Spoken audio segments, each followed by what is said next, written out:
വോട്ടെടുപ്പിന് ദിവസങ്ങൾ മാത്രം അവശേഷിക്കുമ്പോൾ പരമാവധി ഇടങ്ങളിൽ പര്യടനം നടത്തി വോട്ടുറപ്പിക്കുവാനുള്ള ഓട്ടത്തിലാണ് ഇടുക്കിയിലെ സ്ഥാനാർത്ഥികൾ. പ്രധാന നേതാക്കൾ പങ്കെടുക്കുന്ന പൊതുയോഗങ്ങളും റോഡ് ഷോകളുമെല്ലാം തെരഞ്ഞെടുപ്പ് രംഗം ഉഷാറിലാണ്.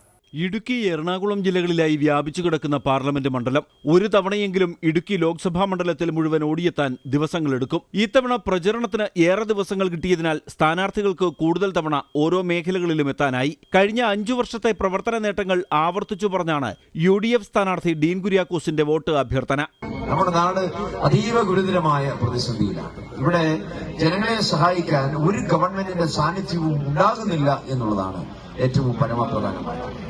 ഈ ഗവൺമെന്റ്, ഇടതുപക്ഷ ഗവൺമെന്റ്, കേന്ദ്രം ഭരിക്കുന്ന BJP ഗവൺമെന്റ്, 2 ഗവൺമെന്റുകളും സാധാരണക്കാരെ മറന്നിരിക്കുന്നു, പാവപ്പെട്ടവരെ മറന്നിരിക്കുന്നു, തൊഴിലാളികളെ മറന്നിരിക്കുന്നു, കർഷകരെ മറന്നിരിക്കുന്നു. കേന്ദ്ര സർക്കാരിനെതിരായ വിമർശനങ്ങളാണ് LDF സ്ഥാനാർത്ഥി ജോയിസ് ജോർജ് വോട്ടർമാരോട് പറയുന്നത്.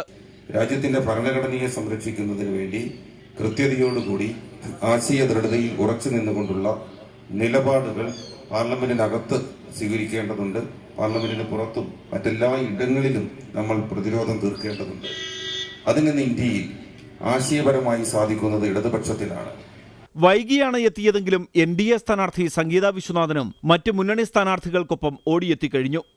ഏകദേശം 3500 കോടിയോളം രൂപ ഇവിടെ ഇടുക്കിയിലേക്ക് തന്നെ നടപ്പിലാക്കി എന്നുള്ളത് നമുക്ക് എല്ലാവർക്കും അറിയാം.